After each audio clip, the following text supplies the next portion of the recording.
It may be one of Europe's greatest mysteries. An enigmatic people from 2,000 years ago. A legend shrouded in mystery and fantasy. Druids. What's difficult about Druids is that they're invisible figures. Long described as whimsical sorcerers or violent barbarians, did Druids really live up to their reputation? We like to think about Merlin and King Arthur. We imagine them on menhirs. We imagine them pouring blood on altar tables, etc. Their lurid stories were spread mainly by their enemies and distorted by centuries of rewriting. Romans portrayed them as magicians with distinctive attire. I would see them more, well, rather well dressed. Today, our notion of Druids has changed. Across France, archaeologists and researchers are retracing Druids' footsteps and casting them in a new light. Experts' discoveries are revolutionizing our view of the Gauls and their guides. It's hard to say for sure that it was a Druid's grave, but there's a lot of evidence suggesting that this was probably the case. And if that's true, it would be the first time we've been able to identify a Druid as such. Behind the myth lies one of antiquity's most knowledgeable classes. For centuries, Druids led the Celts. They were above all extremely educated people. The Druid class were an important class in ancient society. But the Druids also have a dark side. Holding the power of life and death over their kings is a symbol of exceptional power. So, who were the Druids really? What power did they wield? What led to their downfall? And why were they erased from history? That's what the Romans want to destroy, the Druids' spiritual authority. From the Hauts-de-France to Auvergne, crossing Burgundy, and to the far reaches of Europe, this is an investigation of some of antiquity's greatest sages.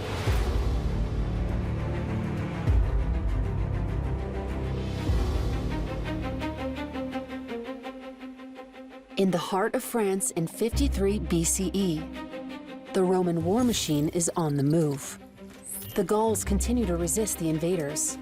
But in a fortified Roman camp, one man is already making history: Julius Caesar. Beyond the battles, a mysterious power troubles him: the Druids, those men that the Gauls respect above all else. Caesar depicts them in the Gallic Wars, the exceptional account that has come down to us today. From all sides, those with disputes flock there, and they submit to their decisions and judgments. At assemblies, the Druid spoke first, so the Druid could speak before the king, and he was the only one would have that power. Druids are now recognized as a historical reality. They were not legendary magicians like Merlin, nor were they eccentric figures hiding in the woods. A cliché that persists, particularly in popular culture. We have a single mention that refers to Druids in white robes who go to gather mistletoe from oak trees. This sparked the imagination. We imagine them on menhirs, we imagine them pouring blood on altar tables, etc. This fuels a folkloric view of Druidism. We like to think about Merlin and King Arthur and all of those sort of romantic aspects of Druidism. But I mean, it is a serious subject. Druids are a serious subject, at least for Caesar, the most powerful man of his time. Their gathering place, which he describes in the Gallic Wars, the forest of the Carnutes, is in his sights. Some experts place it in France, near Chartres or Orléans.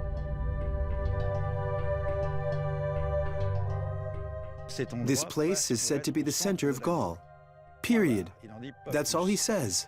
So we've all been wondering about it a lot. What is it? Where is it? We never figured out where it could be. So of course there are plenty of theories, as usual. I think there are about 40 places that could be that spot, but so far we haven't found any remains, so we don't know where it is. If it's difficult today to trace the Druids and their headquarters, it's primarily their own doing. The Druids never left any writings behind. Did they want to keep their secrets? It may also be due to their adversary, Caesar. He left a biased account. Did he want to denigrate them? History is often written by the victors. This is Caesar at the time of the conquest of Gaul. But Caesar's a soldier. He's not there to study Gaul's ethnography. That's what the Romans want to destroy, the Druids' spiritual authority. To undermine their power, Caesar attempts conquest and repression. Is that what the true story of the Druids is about? The story of a disappearance orchestrated by the Romans? Why has their story been forgotten?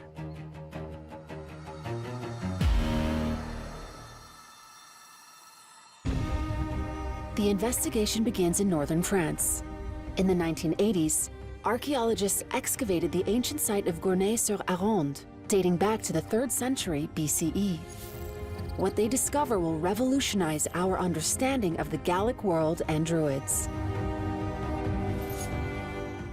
It's quite late in the history of archaeology. We discovered a place of worship for the first time in Gournay-sur-Aronde, and it was obvious. There were public places of worship. There was an enclosure, a sacred enclosure. There were buildings inside the enclosure. There were offerings, and there were animal sacrifice rituals. So for the first time, that demonstrated that it was an organized religion with a separation of sacred and profane spaces. This sanctuary was meticulously reconstructed. In the center of the enclosure, the sacred space, there were posts and a temple intended for pagan ceremonies. This structure provided the first evidence of the Druids' presence in France during antiquity.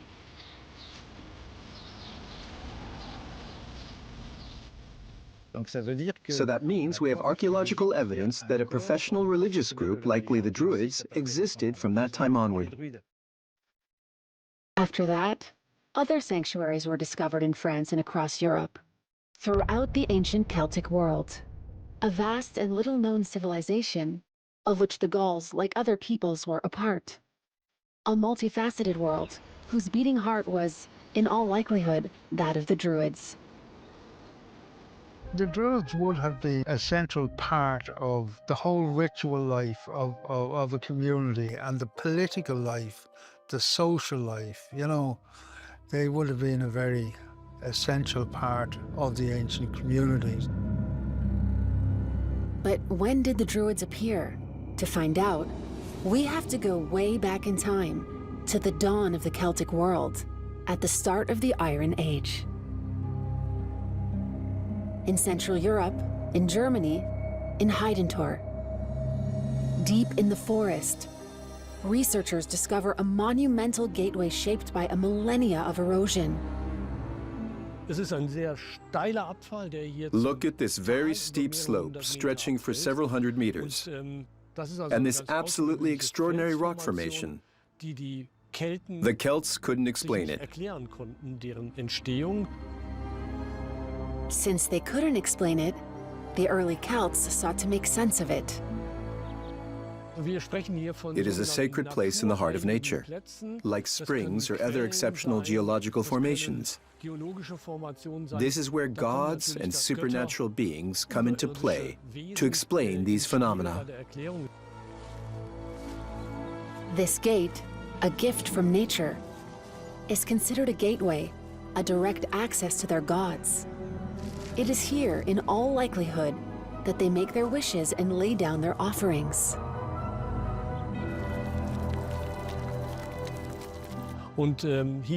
During the excavations, a very large quantity of offerings was discovered, mainly jewelry, mostly women's jewelry. Offerings are a sacred rite. So from the very beginning, the Celts established religious practices. But who led them? Did the Druids already exist? The investigation continues 40 kilometers away at the site of the ancient city of Hunenburg, the first known city in the Celtic world. Hunenburg plays a key role. It was a major economic and political center at the beginning of the Iron Age. Excavations carried out around the enclosure revealed roughly 50 graves, and through them, the entire organization of the earliest Celtic societies comes into focus. Sumptuous tombs have been discovered, princely tombs. Opposite them lay the tombs of the vast majority of the population, several thousand less privileged inhabitants, some of whom lived in utter poverty. We can infer that social inequalities were colossal at that time, extreme. Among the tombs, one of them intrigues us more than the others. Immense and spectacular, it is located on the plain. We were expecting something incredible. But even for an archaeologist like me, who has already participated in several excavation campaigns, it's absolutely mind-blowing. When you discover, for example, a large gold brooch in the ground that no one has seen in 2,500 years, it's like a time machine. A gigantic tomb, a gold brooch. Who deserves such honors even in death? What if it belonged to a figure of very high rank, connected to the afterlife? A druid? To find out, archaeologists excavated the entire monument. The 80-ton block is moved to the laboratory and dissected over the course of 2 years. Here we have part of the body, the hip region and the right arm. Look, it's incredible. You can still make out the 5 fingers on the right arm. The pelvic region we've uncovered reveals a belt, a magnificent belt originally richly decorated. As I began to clear it away, I immediately realized this would be a major challenge. Jewelry plays a decisive role, filigree objects unique. The belt and all the objects found on her body leave no doubt. She was a high-ranking figure. An extraordinary figure and a detail that will leave researchers speechless. This tomb has one major distinguishing feature. It belongs to a woman. And since it is so lavish, it must belong to a princess. At the beginning of the Iron Age, in a Celtic society that was nonetheless extremely unequal, women were not invisible. Some even held prominent roles. This princess, who died at the age of 35, is proof of that. Mysterious objects, also found in the tomb, soon reveal its other incredible secret. The princess likely held a religious office, a role that takes us straight back to the Druids. They're called the magic stones. Amber, rock crystal, glass. Some are actual fossils. They reveal a very intimate aspect of her life. In Betelbühl, these magic stones, let's call them that, these enigmatic objects are linked to the supernatural realm, to invisible forces, perhaps even subterranean ones. All the clues point in that direction. But what will prove decisive is cross-referencing this archaeological discovery with the others. We realize that Celtic rulers held both political and religious power. The two were one and the same. In the early Celtic cities, princesses and princes also held spiritual power. They appear to be the ancestors of the Druids. They were sacred kings. But by trying to control everything, they brought about their own downfall. Around 450 BCE, a revolution shook the Iron Age world. At a certain point, inequality becomes so great that the entire structure collapses. What we see is that, in fact, it is at this moment that a real civilizational change occurs. After centuries of domination, the great Celtic cities of the time go up in flames. They collapse one after another. The former princes, drunk with power and wealth, disappear. Celtic Europe is turned upside down. A new order is emerging.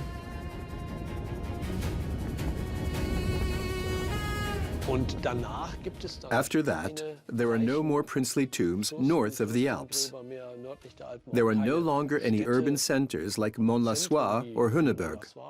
Everything becomes relatively simple again. The graves we find then are fairly uniform.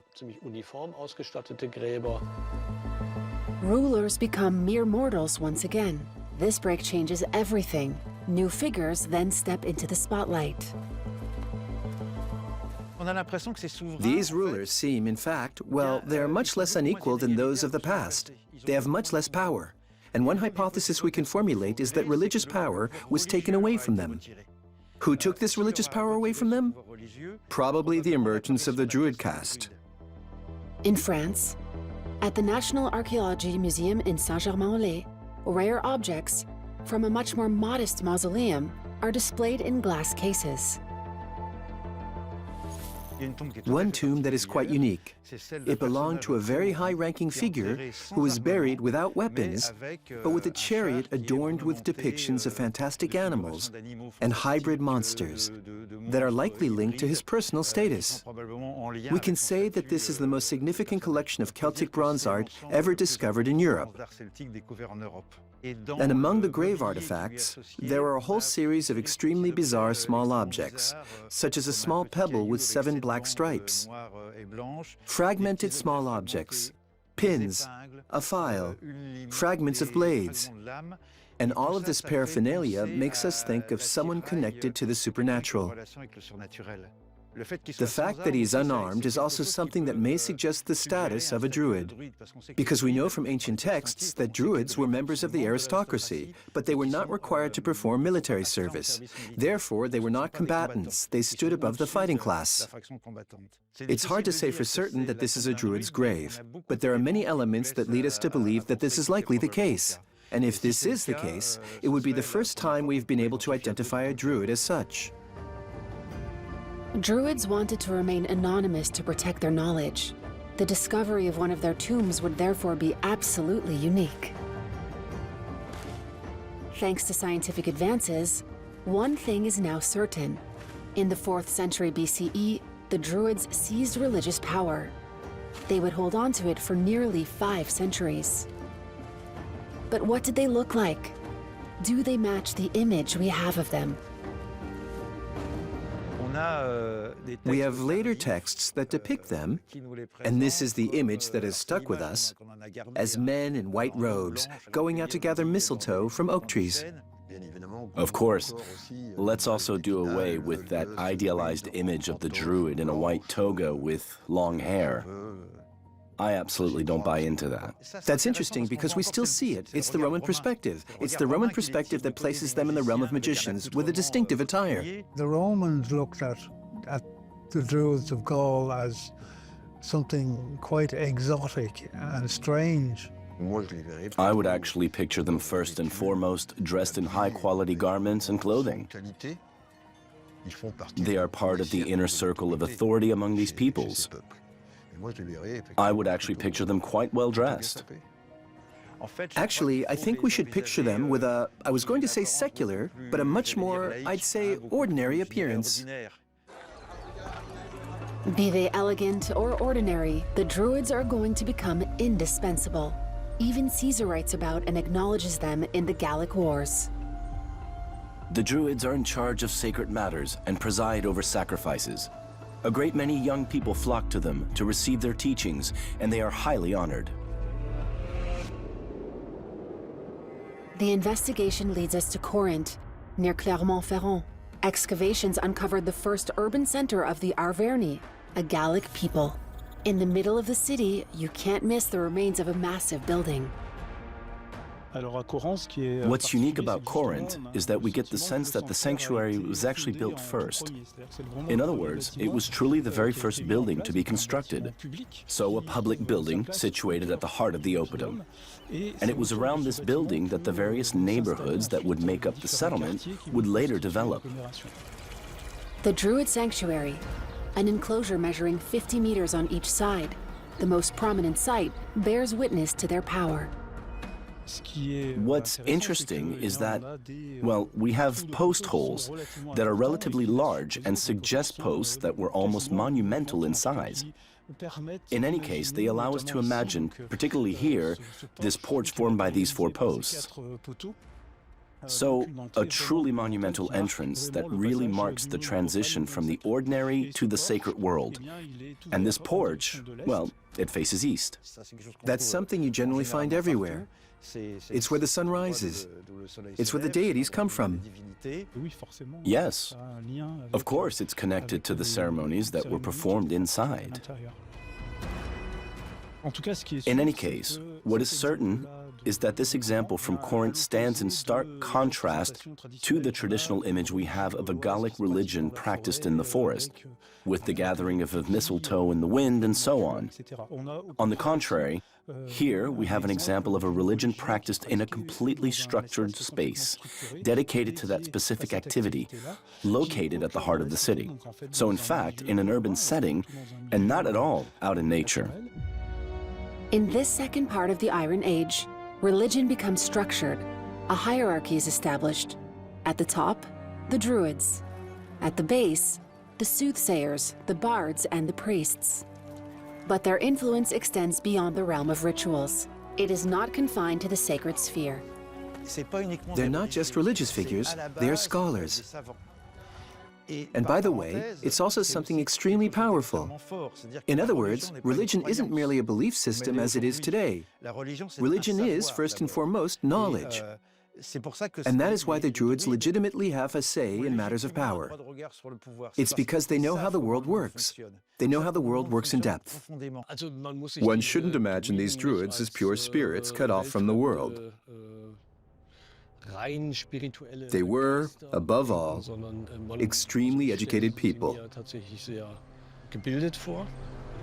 Caesar observes this at the time of the conquest. The Druids were also the intellectuals of the Celtic world. In the Gallic Wars, he writes, The Druids engage in much speculation about the stars and their movements, about the dimensions of the world and those of the earth, about the nature of things, about the power of the gods and their attributes, and they pass this knowledge on to the young. They measure time not by days, but by nights. In their reckoning, the day follows the night. The most striking proof of the Druids' genius? A unique discovery near Bourg-en-Bresse in Coligny. A monumental calendar, or rather, its fragments. It will take 30 years of meticulous work to piece together this bronze puzzle. The calendar reveals incredible knowledge. It is both lunar, following the Celtic tradition, and solar, based on the Roman model. There is, in fact, an extremely deep understanding of astronomy that allows us to determine the cycles of time. It was a revelation. In fact, we were able to see the entire Gallic representation of time, meaning that there are all the months, and all the months have Gallic names. We also have all the days. Days that have no names. Just a series of holes, one per day. A wooden peg is inserted to show the date. That kind of knowledge about numbers is actually the knowledge of the Druids. The Celtic calendar isn't just about counting days. As masters of time, the Druids set the major festivals that mark the rhythm of life. In August, there is Lugnasad, the harvest festival. Another one, even more sacred, takes place in early November. This corresponds to the festival of Simonios, which is mentioned in the Coligny calendar in particular, and which may ultimately be the Gallic New Year. In any case, it is a special festival that has evolved over time to become All Saints' Day in our culture today, or more recently, Halloween. It's not American. You shouldn't joke about this kind of thing. Actually, it is the transitional period known as Samhain, which is the moment of transition between the two worlds. Since we're at the junction of these two worlds, this is where the world of the dead, or the supernatural world, is accessible for just a brief moment. So at the origin of Halloween is a major Druid festival, Samhain. Centuries later, the Irish would bring this tradition to the United States.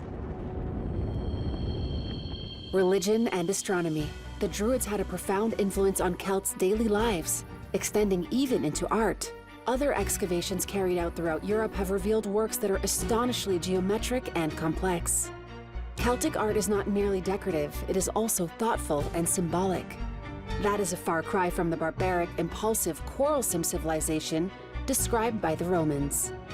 What we represent are the forces of the supernatural. That's also why it involves mathematical relationships with geometric figures, in fact.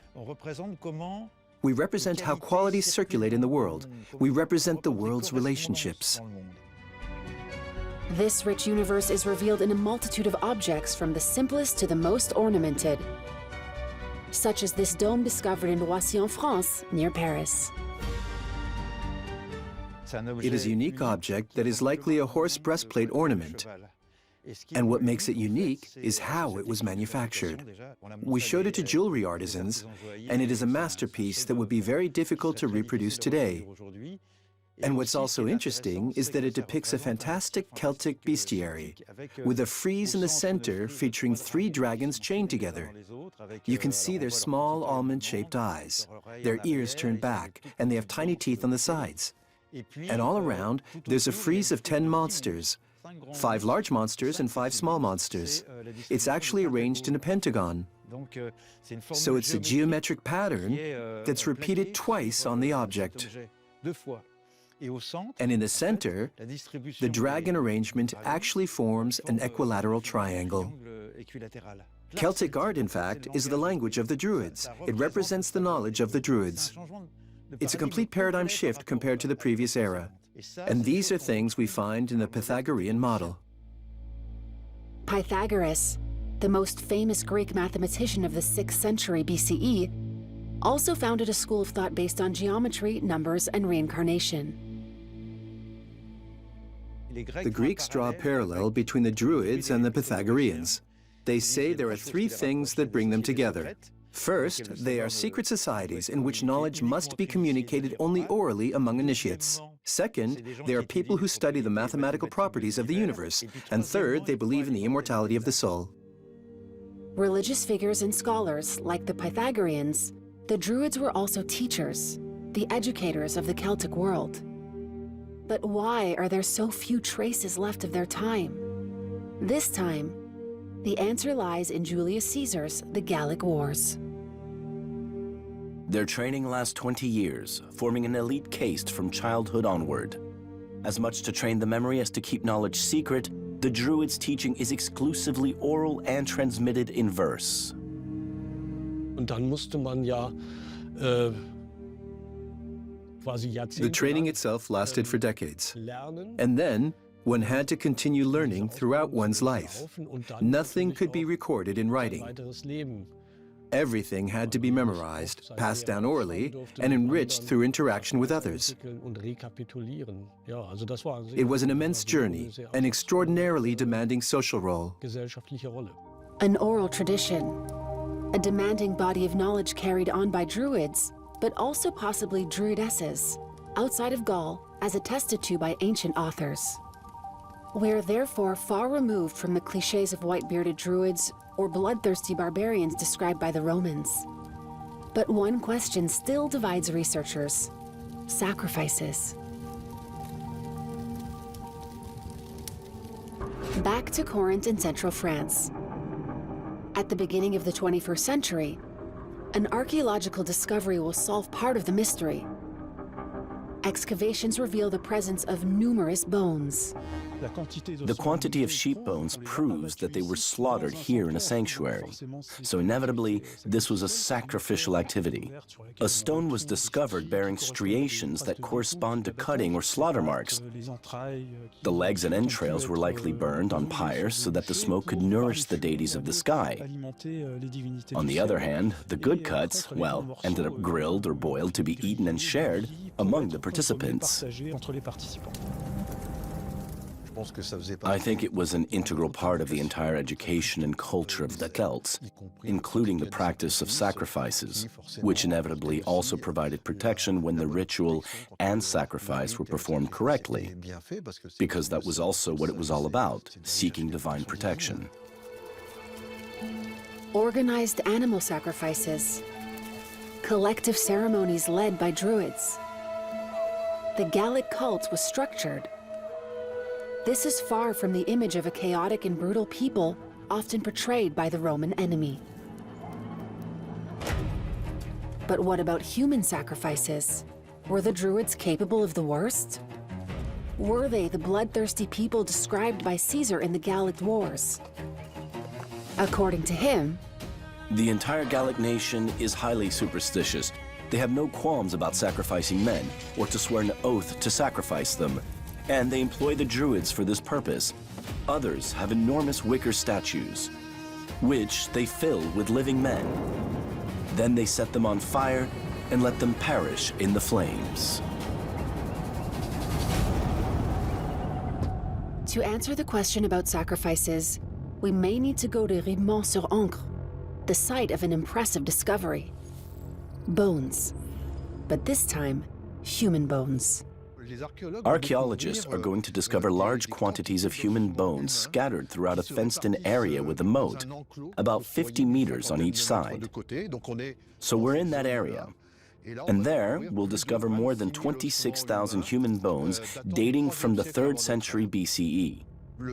The first surprise is this. Given that during the 3rd century BCE, when people died in our part of the world, cremation was the norm.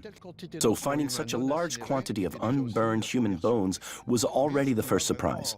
But what really catches archaeologists' attention and raises questions is that these human bones aren't just dumped on the ground. We found arrangements. Here is a realistic reconstruction. Bones will be arranged in bundles to form structures, and this is something that is truly completely atypical. This is a 1-to-1 scale reconstruction, meaning it has the same dimensions as the site the archaeologists discovered, where we can clearly see the intentional nature of the arrangement, that is, the long bones of the legs, femurs, and arms were interwoven to form bundles and delineate a space about 2 meters on each side. And then, more or less in the center of the structure, there is a depression that archaeologists have interpreted as an ancient post hole, which was later filled in with sediment composed of cremated human bones mixed with cremated animal bones. And the site will soon reveal another secret. A massive mass grave. Thousands of bones, broken weapons, all men, all decapitated. Were they war trophies or human sacrifices? You should know that the archaeological collection from Ribonneau-sur-Ancre was studied by forensic pathologists and anthropologists who had an eye for police investigation. And so that was really interesting. So he was able to provide us with information about the sequence of events. So the first thing we're going to do, apparently, is to use a knife to roughly cut away the skull. Why? It's a bit unclear, but in any case, we have evidence, particularly on the clavicles.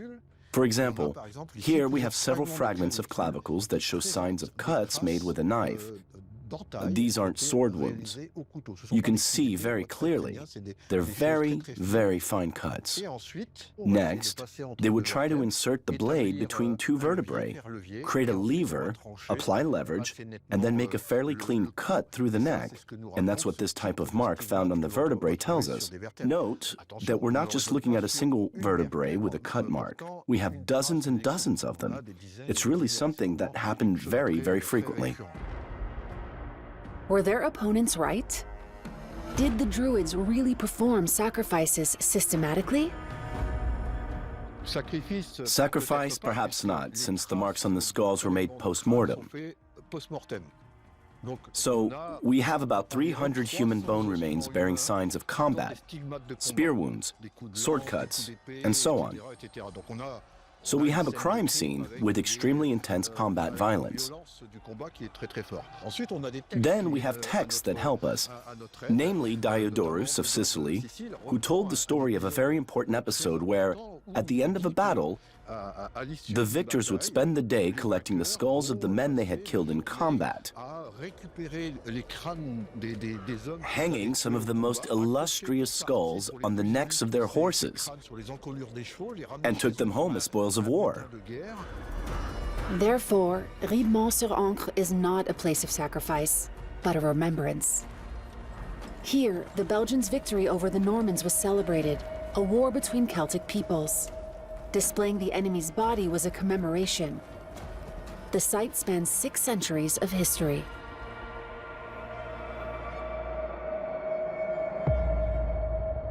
But on a plain in central France, a disturbing discovery brings the human sacrifice theory back into the limelight. Underground, in a mass grave, men and horses are found together. There is a truly unique feature in this mass grave, though. 2 rows are used to create the arrangement. A row of 4 horses and 4 humans, all facing south, all lying on their right sides. And what was particularly striking and moving during the discovery was each human's left arm's position. They rested on the shoulder or cheek of the person next to them. The analyses are clear. The humans and horses died at the same time.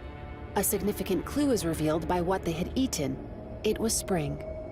What if all of this was part of a ritual led by the Druids to implore the gods to ensure good harvests?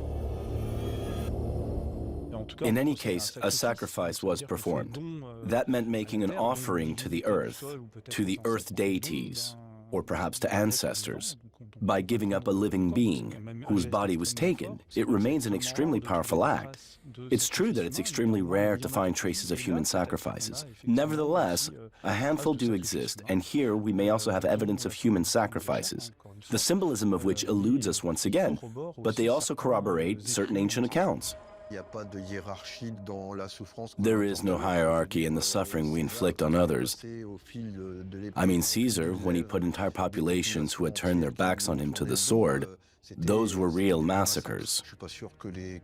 I'm not sure the Celts were any more bloodthirsty or cruel than other European or Mediterranean peoples. Human sacrifices, rituals, astronomy, education. Druids' power certainly continued to grow over the centuries. Undoubtedly, the Druid class were an important class in ancient society, not only in Ireland, but in Britain and in Gaul. Druids also administered justice. Over time, they became a true counterweight to power. It was from that point on that systems of checks and balances were established. The person who enforced the laws was not the person who made them. If I were the same person, we would be living under tyranny. So the Druids kept power in check. This runs through the entire history of Celtic and Gallic societies. It's an idea, an obsession with tyranny, ensuring that political power cannot turn into absolute power. Around 60 BCE, Rome already controlled the southern Gaul, but its sights are set on the rest of the Celtic world, weakening the Druids to better conquer Celtic lands. That is Julius Caesar's plan. He was an unparalleled strategist who understood what was most important. The Druids were far too powerful to be ignored. At this pivotal moment in history, Caesar crossed paths with an extraordinary figure, Divisiac, the only Druid whose name has reached us. As the spiritual leader of the Aedui people, he lived in Bibracte, the current-day Morvan region of France, and Caesar, a shrewd strategist, decided to win him over. Caesar admired him greatly. He said he was an extremely intelligent person, an intellectual. And he also said he was someone he could count on, and someone who clearly advised him. Caesar gave Divisiac a prestigious title, Brother of the Roman People. Impressed, the Druid-turned-war leader made his way to the heart of Roman power. Standing before the Senate, leaning on his shield, he implored Rome for help against the Sequani, his Celtic rivals. But Rome did not answer his call, and he eventually joined Vercingetorix. He was a rather enigmatic character because he played his part in the early years of the Gallic Wars, and then all of a sudden he disappeared. We don't hear anything else about him. We don't know what became of him. Did Julius Caesar sideline Defisiac, or did he eliminate him? What we do know is that in 52 BCE, Rome triumphed. The vanquished submit. Yesterday's allies vanished into thin air. In Roman times, it is clear that the Druids were targeted by Roman authorities because, as always with colonization, spiritual leaders are capable of inspiring resistance. Seen as troublemakers, they were therefore targeted. And Augustus, who was the first to reorganize Gaul, took action. He said, "As Roman citizens, we forbid you from having any dealings with the Druids." After Caesar, Augustus, and Claudius, the Roman Empire hardened its stance. The Druids were definitively banned. We see that Roman culture, let's say, deprived the Druids of their political, spiritual, and legal authority because the Roman order was imposed. Traditional institutions became obsolete. In the texts, we see that Druids were reduced to magicians, people who performed sleight of hand, and who were superstitious. Officially, in the Roman Empire, the Druidic caste died out. To trace their fate, we must go further, to the farthest reaches of the Celtic world, where Roman legions never imposed their rule, to Ireland. There was no Roman cultural filter in Ireland, like there may have been in the rest of England and in continental Gaul. So what the numerous writings of Irish monks ultimately tell us is based on stories or a culture that was not diminished or undermined by Roman culture. With this, we can look back, and we can see what might have happened and how it might have worked on the continent. In Middle-earth, in the dark peat bogs of Croghan, here in these marshes, an archaeologist made the discovery of a lifetime. It led to a disturbing hypothesis, surely the most unsettling regarding Druidic power. It was in this bog that the old Cron bog body was found. I was very surprised because they're rare discoveries. I mean, look at the size of this bog. So what are the chances of finding anything that's buried out there, you know? And then to see the body and see how well preserved the remains were. The bogs contain tannic acid, which converts the flesh of the body into a form of leather, basically. For the Celts, bogs represented a passageway between worlds. They were the place where the living came into contact with the gods, but they were also the places of sacrifices and the final moments of the person whose remains were found there, the Croghan man.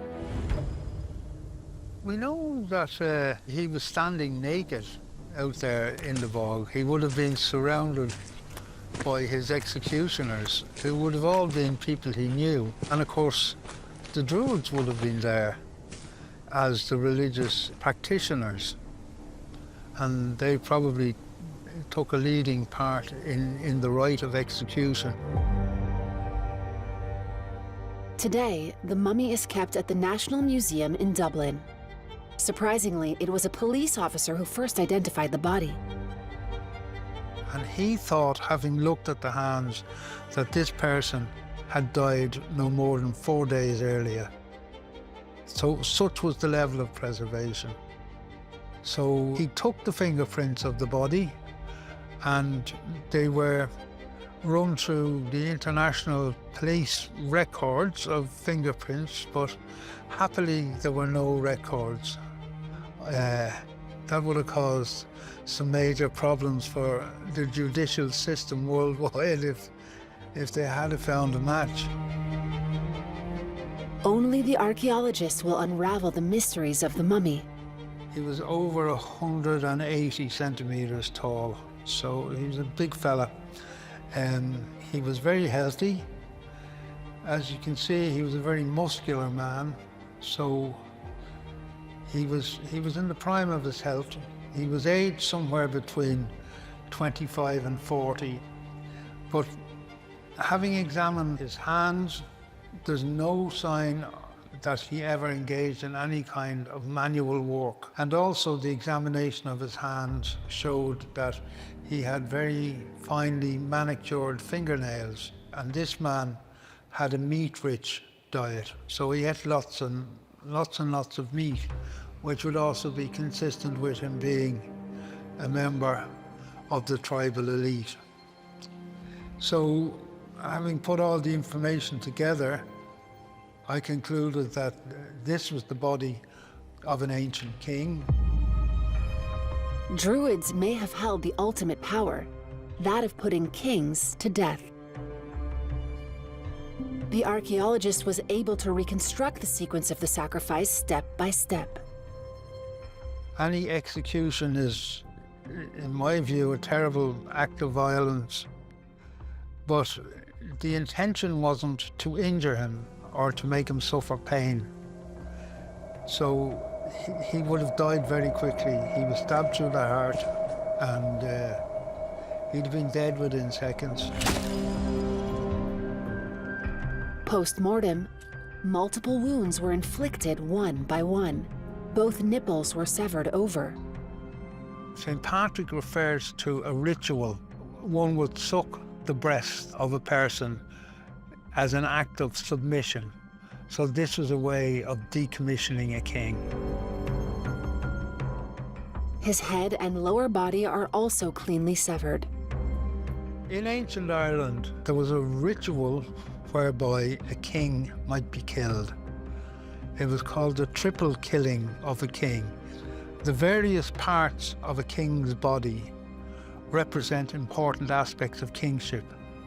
His head represents his moral aspects. The upper part of the body, which we have here, represented his martial qualities, his military qualities, and then the lower parts of the body represent his reproductive aspects and the fertility that comes with kingship. Among the Celts, the king guarantees the fertility of the land and livestock. But if misfortune strikes, the verdict is final. He must die, offered to the gods so that a new cycle may begin.